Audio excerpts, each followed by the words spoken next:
Here is an example of an end slate that I have used in one of my videos previously on YouTube, and you can see that the end slate offers users several different options that they can do. While these options will help keep them on my channel or subscribe or even follow my social media.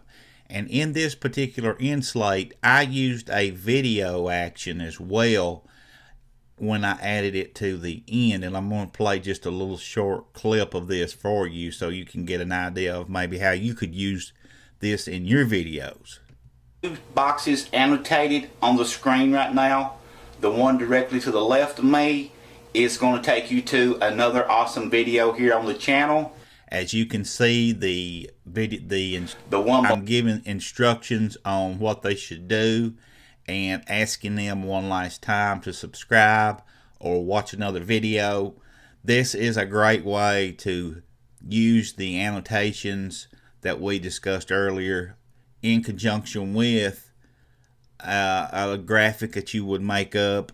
You know, you could use PicMonkey or one of the sites that we shared with you here in the course, even to make this type of end slate. There's nothing that you can't do that I haven't showed in this course with this.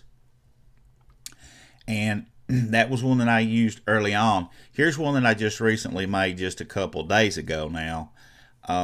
What I did with this one is I looked at my playlist and I made the graphic go along with the playlist. That way when they click, instead of having just watch next video clicked, when they click either one of these graphics, it's going to take them to a specific playlist of 8 or 10 videos or more.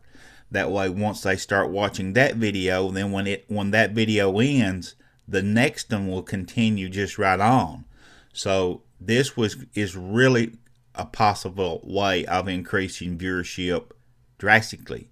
So I would strongly suggest that you link these with playlists as opposed to just a single video. But like I said, you cannot. There's always not a possibility to do that. If you can't, or you're just getting started, you know, make your graphic, you know, to where people want to click on it. Make it eye appealing and catchy and easy to read. That's one thing it has to be. So be sure that you use those techniques that we shared, and you'll have great success with this.